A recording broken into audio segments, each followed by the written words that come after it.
Next up is California State University Northridge. Their project, Open Garden.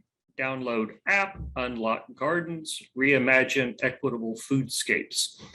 And they focused on Pomona as the test case location for their idea. I'll pass things over to team lead Nat Zappia, who's also the CSO of CSUN, and I'll let him introduce his colleagues. Nat, over to you. Thank you, Eugene. Hey, everybody. As I'm doing a brief intro, Michael, if you want to, you can pull up our presentation. First, it's an honor to be here. And as I wanted to also start our presentation, I'm just going to be very brief. I'm going to pass it over to Michael, but to recognize and honor the Tataviam Nation, who is ancestral to CSUN, to the San Fernando Valley, and where our campus is now. And we work closely with them, with the nation, on a variety of projects, particularly around mapping and ecological knowledge. So their ecological knowledge has informed many aspects of our project. So just wanted to recognize the nation as well. So I have the delight to introduce, my name is Nat Zappia. I'm the director of the Institute for Sustainability at CSUN and a professor of history. And we have as you can see here on the team names, we have the three of us working on this project. So I'm just going to introduce them really quick, and then 3 quick points, and then I will turn it over to Michael. First, Richard Lee. He is the co-creator of the Open Garden app, which you're going to learn about in a second. He's the tech lead on the project. He's an app designer, and he designed the infrastructure for the app. And he's currently the senior technical specialist for retail and consumer goods at Microsoft. So, he's here today as well. So hopefully he'll be able to jump in during the Q&A. Hey, Richard. And then I've introduced myself. And then, of course, we have the star of the show today, Michael Totten, who is the graduate student in history department at CSUN. And he is the third pillar of our team in our Open Garden project, beyond even the Pando project. So it's been an honor to work with them and to really dig into this project.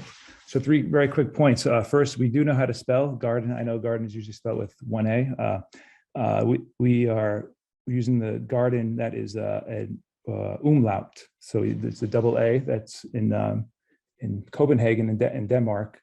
They use the umlaut over the A, which is a double A, and that's kind of the history of our project. We were inspired by the urban farms and gardens that are still being built and utilized by the community in Copenhagen. So that's kind of the origins of that. Just wanted to make sure you all know that we know how to spell. Just wanted to throw that out there. Second thing, just wanted to, of course, thank Pando again, and in particular Judith Parker, who has been mentoring us throughout this whole project, and also our colleagues at Cal Poly Pomona. We're inspired by this project, of course. We see lots of overlap, as you see, but also last year, we all watched your presentation last year, and we've been working with Aaron for a while, and so we're really excited to hopefully collaborate on a variety of, to continue collaborating and be inspired by your work. So thank you for presenting today. And then finally, as I turn it over to Michael, I just wanted to thank and recognize Pomona. Pomona, the community is, as we all know, an extraordinary community, passionate nonprofits, urban farmers, policy folks, community organizations. We've had a chance to meet and learn from so many of them over this project, and just wanted to, as Michael will fine tune a little bit and talk about, just recognize the incredible work that they're all doing around food insecurity and all the other issues facing the city and the county. So with that, thank you again. And Mike, I'm going to turn it over to you. Cool. Thanks, Nat.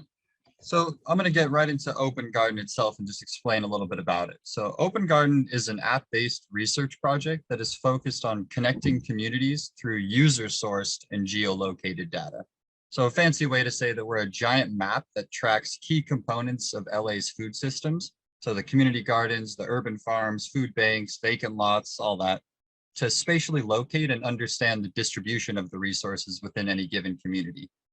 And beyond data tracking, we also function as a solutions hub by recommending a variety of tailor-made solutions that address any community's pressing problems. So we really see ourselves as a marketing tool for social change. So here's a couple examples of just what the app looks like today. And as Nat mentioned, you can download the app, and please do. We'd love you to check it out.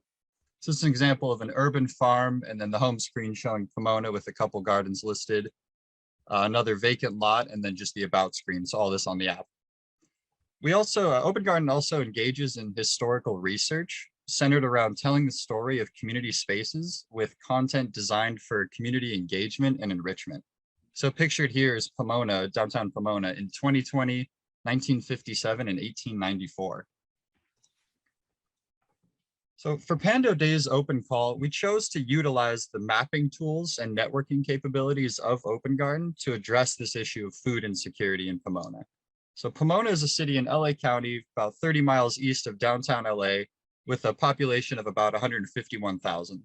Some of the demographic standouts within Pomona are a 71.7% Latinx community, a 10.2% Asian American community, and a 10.8% non-ethnic white community.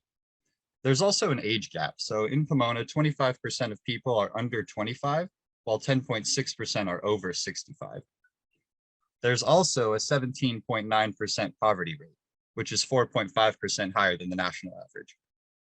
Within Pomona, the 5 square mile here map here, identified as the transformative climate community, is the focus of our issue.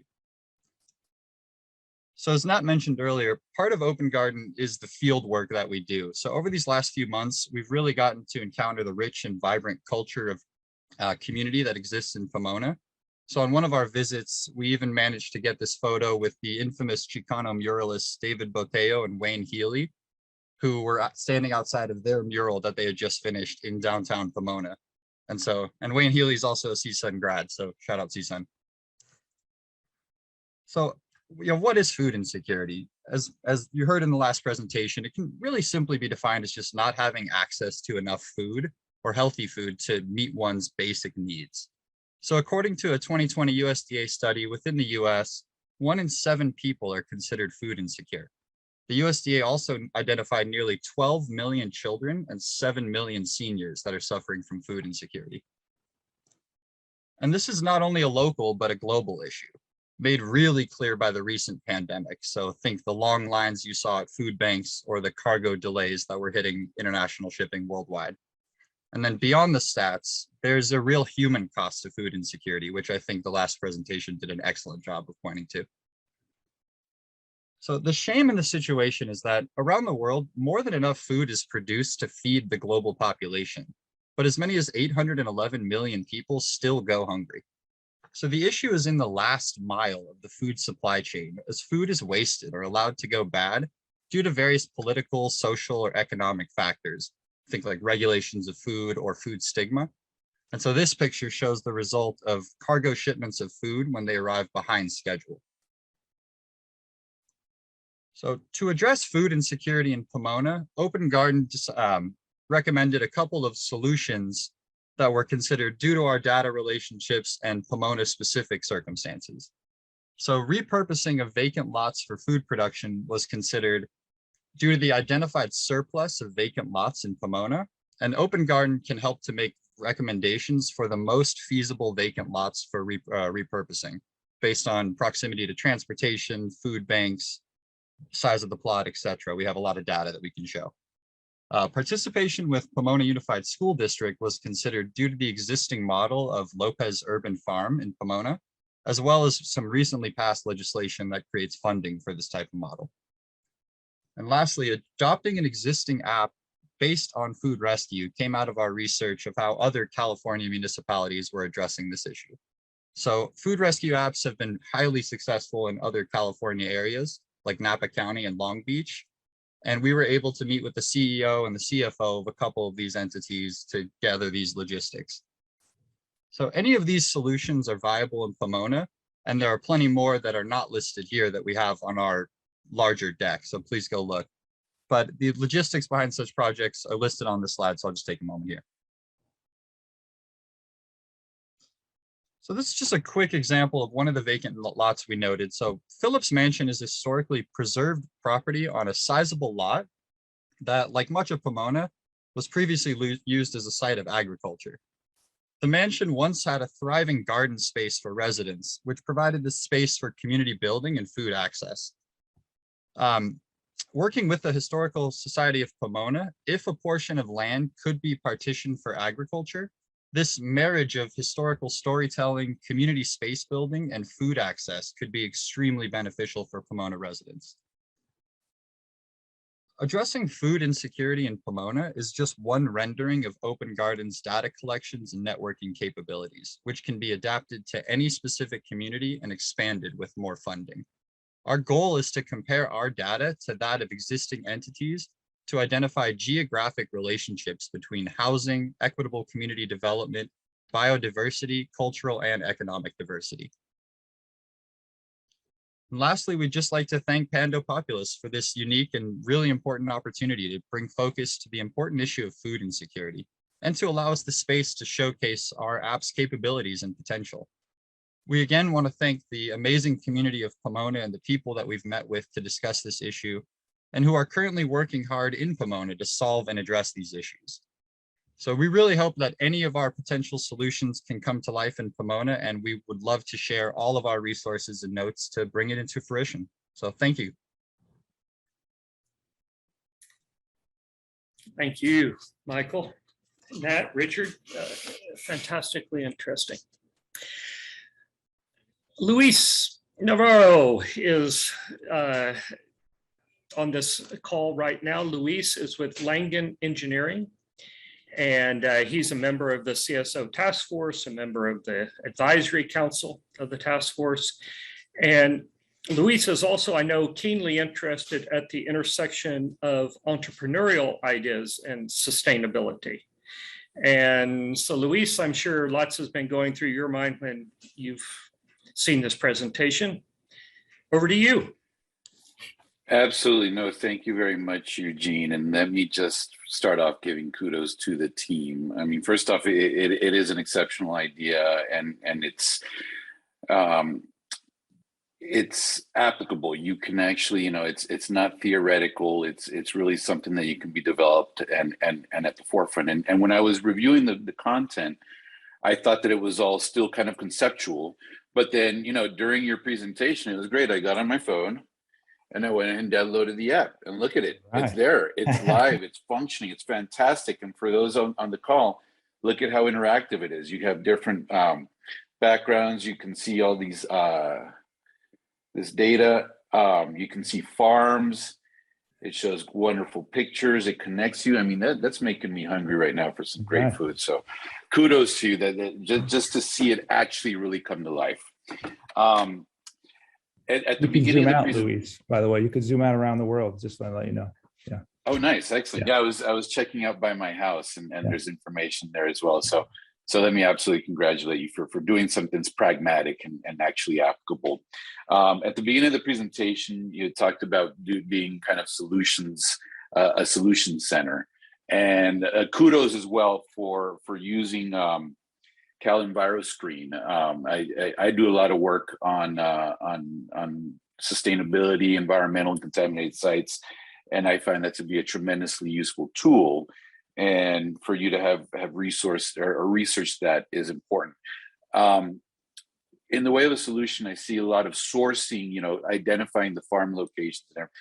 Has there been any thought about bringing in the other side, is the need? So you got supply and demand, and kind of identifying where there are certain concentrations of vulnerable members of the community that can really, leverage this information. Absolutely. I can take this one. Yeah. We were definitely, that short answer, absolutely. So we're looking into using ArcGIS, creating these population buffers around each food production site. Typically would be 2-3 mile demographic zones, which tell you kind of the makeup and general kind of information about those populations. And we would hope to use that to inform our policy, or use that to enrich our data to be used to inform policy moving forward for municipalities. So hopefully that answers that. Absolutely. No, that's great. I think involving the municipalities is key.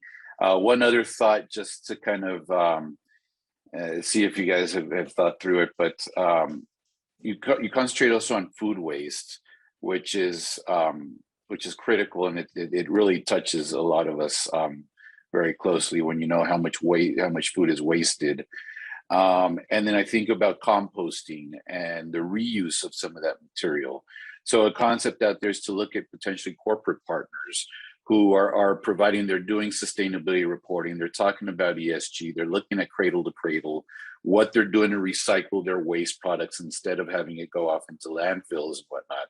And if you can start to incorporate into your technology locations where there is food waste being generated, and seeing how potentially some of these farms can use that to create compost material to bring back the cyclical nature, I think that would be something very interesting for you guys moving forward, and you can find some interesting corporate partners potentially. Want to jump in? Thank you so, yeah, no, excellent. Thank you so much for that. Right now, we're currently in communication with LA Compost to develop that preliminary layer of composting sites. And we really wanted to move in that direction. So all the points you're making are exceptionally applicable. So thank you for that. Right. Excellent work. And I know we got to, yeah. Oh, sorry. Oh, no, that's it. I know we got to move on. So we could talk, maybe I'll follow, we could follow up, have a lengthier. Absolutely, because I can speak to both of you for hours. There's no doubt. So fantastic job. Thank you so much. Thank you, Luis, and thank you again, CSUN.